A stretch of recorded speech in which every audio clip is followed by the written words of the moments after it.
Welcome back, everybody. Ready to dive into another Mad Genius Thesis. Always. Today, we're tackling a question that honestly has probably been around forever. Is there really a connection between creative genius and, And madness. yeah, are brilliant minds mad? Like, is there something different with how their brains work Right. that makes them both super creative but also, maybe prone to mental illness? Right. So we're going to deep dive into this whole idea, the Mad Genius Thesis. Okay. And for this one, we're turning to Hans Eysenck's book. Intelligence. A new look. Intelligence, a new look, yeah. It's a fascinating one, and Eysenck, he definitely isn't afraid to be a little provocative. Oh, good. Right from the start, he just drops this anecdote about Sir Francis Galton. Okay. I mean, this guy was a total polymath, basically a prodigy, Okay. reading by 2.5 years old, Wow. writing letters before he turned 5. Okay, that's impressive for anybody. Yeah. But especially, a recognized genius. So was he just born that way? Or did his environment, have a big influence on that? That's the classic. It's nature versus nurture, right? Exactly, nature versus nurture. And Eysenck argues that to really understand genius, we got to look at personality. Specifically, he talks about something called the psychoticism dimension. Psychoticism. Okay, hold on. That sounds a little intense. Are we saying all geniuses are mentally ill? No, not at all. Okay. It is super important to distinguish between psychoticism, which is a personality trait, Okay. and psychosis, which is a serious mental health condition. Okay. So someone high in psychoticism, they might be really unconventional, impulsive, maybe even a bit aggressive sometimes. Okay, so those don't really sound like your typical Right. artist Yeah, or scientist, right? sure. How did those traits Yeah. lead to creativity? Well, think about it this way. To do something really new, Yeah. to break new ground, you usually have to go against the grain, Right. challenge what everyone else is doing. Yeah, totally. So Eysenck, he argues that these high P individuals, Okay. they're just less bound by convention. Okay. They're willing to take risks, they'll challenge authority, maybe even be a bit abrasive sometimes defending their ideas, Right. which can be misinterpreted as madness, So they're not afraid to shake things up, Right, even if it makes some people uncomfortable. exactly. But okay, so that's the personality side. Okay. But how does that actually turn into creative output? Is there something different Well, Eysenck thought so. with how their minds actually work? Yeah, he suggested that these high P individuals Okay. share some cognitive patterns with people who experience psychosis. Okay. Specifically, he talks about over-inclusive thinking and low latent inhibition. Okay, hold on. Those sound like Yeah. some serious psych jargon there. A little bit. Can you break that down for us? Sure. So imagine over-inclusive thinking as seeing connections where other people don't. It's brainstorming, but on steroids, Considering everything, every possibility, even the stuff that seems totally irrelevant at first. Okay. And that can lead to some really unique insights. Interesting. And then low latent inhibition, that's kind of similar. Okay. It's about being open to new information, new stimuli, but less able to filter out the stuff that most people would just kind of ignore and all that noise. It can spark these unexpected creative leaps. So their minds are kind of less filtered than In a way. letting them see things that others miss. Exactly. Okay, that's fascinating. Remember, this is all a spectrum, right? Right. Just because someone's high in psychoticism doesn't automatically make them a genius. And plenty of highly creative people are not mentally ill at all. Right. It's more about a certain way of thinking, Okay. a cognitive style that can play a role in both. Got it. Yeah. So back to Galton for a second. Yeah? This guy was learning crazy fast. Mm-hmm. Was he just high on this psychoticism scale, or is there more to it? Well, we can't really diagnose someone from history, of course. Of course. But his learning speed, and if you look at other prodigies like Mozart, Right. Pascal, that kind of thing, it points to a seriously high IQ, probably in the top 0.4% of the population. Wow. Yeah. But hold on, what about Mozart's dad? Right. That guy was pushing him to practice for hours every day. Yeah. Doesn't that count for something? Well, for sure, environment absolutely matters. Okay. But here's the thing. Yeah. Research actually shows that a lot of geniuses, they actually experience hardship or even loss in childhood. Really? I always thought a super supportive upbringing was key Yeah. to nurturing talent. It's more complicated than that. Adversity, it can build resilience, Oh, give you an outsider's perspective, this drive to prove yourself. Right. All of which can, really fuel that creative fire. So it's not just like a smooth path to brilliance. Not always, no. Interesting. Yeah. Okay, so we've got genetics playing a role, Yeah. these unique ways of thinking, and now even hardship potentially contributing to genius. Right. A pretty tangled web, honestly. It is. It is. And we haven't even really touched on the role of personality yet. Right. Those high P traits, the ones that can make geniuses Exactly. brilliant, but also maybe a little difficult. Right. Back to those mad qualities. Yeah.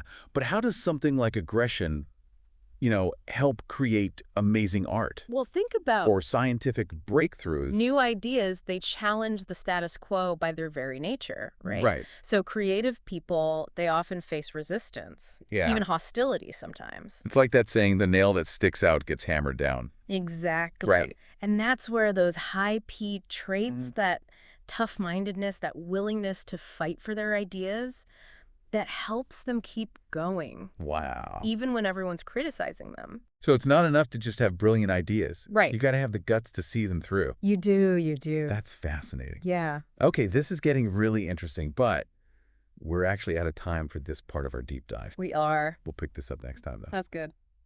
Okay, so welcome back to our deep dive into the Mad Genius Thesis. Right. Last time, we were talking about how, certain personality traits, and even, those cognitive patterns, those quirks in thinking, Yeah. might actually be connected to creativity, Right.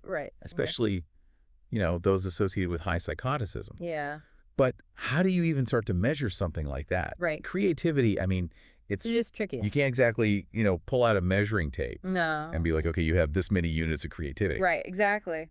But, psychologists, they must have come up with some ways to at least try to assess that potential for creative thinking. Yeah, they've got to have some tricks up their sleeves, right? Right. So, what do they do? Make people paint a picture and then, judge it. It's not quite like that. Oh, It's more about getting at those underlying mental processes that we talked about. Okay. One common method is something called a divergent thinking test. Okay, divergent thinking. That sounds intriguing. Yeah. What is that? So imagine, I give you a really simple object. Okay. Let's say a brick. A brick. Okay. And a divergent thinking test would ask you, okay, come up with as many different uses for this brick as you can beyond, its typical purpose. Okay, so if I just say, building a wall or paving a walkway, Yeah. I'm probably not going to get a high score. Probably not, no. That's pretty Conventional. it's pretty standard conventional thinking. Right. But someone who has high divergent thinking, they might say, well, you could use it as a doorstop, a paperweight. Maybe even a weapon if you need to defend yourself. Okay, I'm seeing where this is going. Right. The more unusual, Yeah. the more varied. Higher the score. Yeah, it's about originality, Okay. flexibility in your thinking, Right. and breaking away from those typical expected answers. So they're trying to capture those aha moments, those flashes of insight that kind of go beyond the obvious. Precisely. That's pretty cool. And there are other tests, too. Okay. Word association exercises, or even just looking at someone's preference for, complex visual patterns. Interesting. Yeah. Okay, but here's the big question. Okay. Can you actually improve creativity? Right. Or, for that matter, boost your IQ? That is the million-dollar question, isn't it? Right. It sparks so much research. I bet. And unfortunately, the answer isn't a simple yes or no. I figured. Okay, so what does the research say? Well, we know that intelligence, as measured by those IQ tests. Yeah. It's influenced by both genetics and environment. Right. Nature and nurture. Exactly. Right. So I'm guessing you're thinking there must have been a ton of research on trying to use environmental stuff, especially for kids, to try and raise IQ scores, right? Have we managed to create a generation of geniuses by, changing their environment? Well, there have been tons of programs aimed at enriching learning environment, providing better nutrition, even things like teaching babies sign language to try and boost early development. So what's the verdict? Well, the results, they've been kind of mixed. Okay. Some programs, they show small increases in IQ scores, but they're often temporary. The gains, they tend to fade over time. Okay. It seems like what they might be doing is teaching kids to do better on those specific tests, you know? So it's like teaching to the test. Exactly. Not actually making them, like, smarter in a broader sense. That's it. But there's one area of research I find really interesting. It's the impact of nutrition on cognitive function. Wait, you're saying what we eat can actually affect how smart we are? There's growing evidence that it can, especially for kids. Studies have shown that, like, at certain vitamin and mineral deficiencies, they can really hinder brain development and cognitive performance. Okay, so if a child isn't getting the right nutrition, it can actually hold them back intellectually. That's what the research is suggesting, yeah. And addressing those deficiencies, like with targeted nutritional interventions, that might be a really promising way to help kids reach their full potential. It makes you wonder how many kids out there are, like, struggling in school just because they're not getting the right food. Yeah, it's an important thought. It really is. There's a really interesting study, actually, from the New York City school system. Okay. Back in the 80s, they made some changes to their school lunches, eliminated artificial colors and flavors, reduced sugar, that kind of thing. Not like a complete overhaul. Right. But definitely a step in the right direction. Exactly, just making things a bit healthier. Okay. And you know what? They saw big improvements in student performance on standardized achievement tests. Really? Just from those small changes? It seems so. That's amazing. Of course, you know, there are always other factors. Right. But it really highlights that connection between nutrition and, you know, how our brains develop and how well we do academically. That's pretty powerful. Yeah, it is. So, okay, we've got environment, including things like nutrition playing a role in cognitive development. Yeah. But what about people who think it's mainly genes? Okay. Like, are they just giving up? No, not at all. Okay. Eysenck himself, he estimated that about 70% of IQ variation is due to genetics. Wow. But that still leaves 30%. That's a significant chunk. It is. That can be influenced by environment. So even if you're not, like, born with a genius gene, there's still room for improvement. Absolutely. Okay, that's good to know. Yeah. And when we talk about environment, we're not just talking about nutrition or education. Right. Eysenck also looked at the influence of, like, cultural and historical factors on how genius develops. Wow, it's interesting. Yeah. I hadn't really thought about that. Yeah, think about it. Yeah. Creativity, it often thrives in societies that, you know, encourage innovation, tolerate people who disagree, and provide opportunities for intellectual exploration. So, like, a society that shuts down free thinking or punishes people for challenging the norms, Exactly. that's not going to be a breeding ground for geniuses. Exactly. Look at, you know, totalitarian regimes. They suppress free speech, artistic expression. Those places rarely foster genius. It makes sense when you put it that way. Right. Okay, so geniuses are rare. They need this mix of genetics, environment, and historical context, like, all coming together. Yeah. How can we even hope to identify them Right. or nurture their potential? That is the question, isn't it? It is. And it's one we'll dive into in part 3 of our deep dive. Okay, sounds good. We'll explore, like, the concept of genius itself, how it's been defined, you know, throughout history. And we'll tackle that tricky question of, like, should we even try to engineer creativity? Ooh, that's a big one. Yeah, stay tuned for that. Okay, so welcome back to the final part of our deep dive into this Mad Genius Thesis. Right. We've talked about personality, those cognitive quirks, the environment, how all those things play in. But now it's time to tackle the ultimate question here. Okay. What is genius, really? And where does it even come from? I mean, that's a question that people have been trying to figure out forever. Right. Philosophers, scientists, it's like we know it when we see it. Right. You know, like Einstein, Mozart, Da Vinci. Yeah, those big names. These minds that are just on a whole other level, but defining it, that's the tricky part. Right. Is there, like, a checklist or something? Right. Some, like, magic IQ score you got to hit? Yeah. Or a certain number of groundbreaking discoveries? And unfortunately, there's no official genius test. Okay. But one way to kind of approach this is through something called historiometric analysis. Historiometric analysis. Yeah. Okay, I'm going to need you to break that down for me. Okay, sure. So basically, imagine trying to put together, like, a Hall of Fame for the most brilliant minds in history. Okay. Historiometric analysis, it looks at the impact of someone's work. Okay. Like how influential they were, have they stood the test of time? So it's not just about being, like, super smart in your own lifetime. Right. It's about leaving something behind Exactly. that actually changes the world. Yeah, you think about those Einsteins, the Shakespeares, the Marie Curies. These are people who didn't just have amazing talent. Yeah. But they had the drive, the persistence, maybe even a little bit of that madness we were talking about. Right. To really shake things up in their fields. Okay, so we can recognize genius by its impact. Okay. But can we explain where it comes from? Well, is it all in the genes? Or does environment have a part to play too? That's the nature versus nurture debate again. Of course. And as always, it's complicated. I figured. Studies of, like, really eminent individuals, they show that genius often runs in families. So there's definitely a genetic component then. Like, is there a genius gene or something? Well, hold on, because here's where things get really interesting. Okay. Those same studies, they also show that geniuses rarely have a parent who was also a genius. Wait, really? Yeah. But if it's hereditary, right. Shouldn't brilliant parents have brilliant kids? You'd think so, right? Yeah. It's a real paradox. Yeah. And Eysenck, he had this theory that maybe genius comes from a super specific combination of genes. Like a kind of genetic alchemy that doesn't necessarily get passed down directly. So it's not one genius gene. Right. It's like a whole recipe that only comes together every once in a while. Yeah, and so their kids, they might inherit some of those genes. Okay. Which could make them smart, talented, but not quite to that genius level. So genes are crucial. Yeah. But not the whole picture. Right.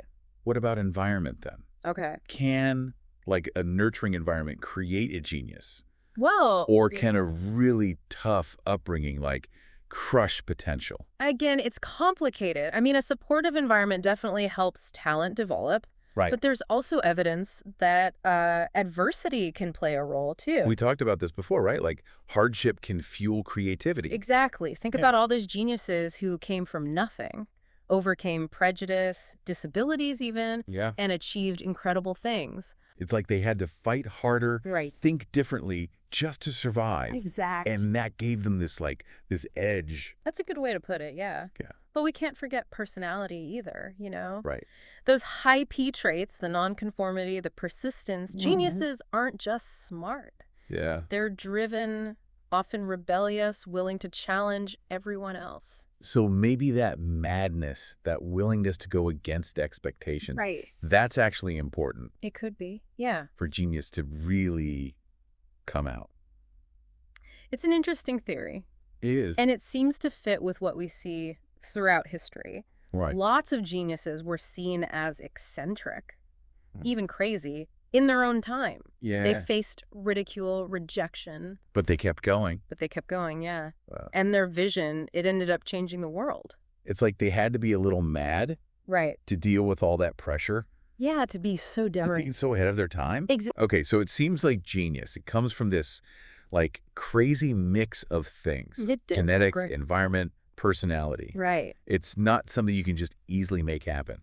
It's rare, yeah. It really is. And that brings us to that final question. Okay. And one that's a little ethically tricky. Yeah. Should we even try to engineer creativity? Ooh, that's a big one.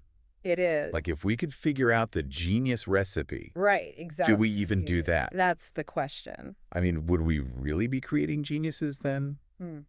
Or just, like, really smart people who follow a path we've laid out for them? It makes you think. It does. Would they have that spark, you know? Right. That genuine brilliance? Yeah. Or would they just be, you know, products of our own design? It's a question that goes way beyond just science, doesn't it? It does. It's philosophy, it's ethics.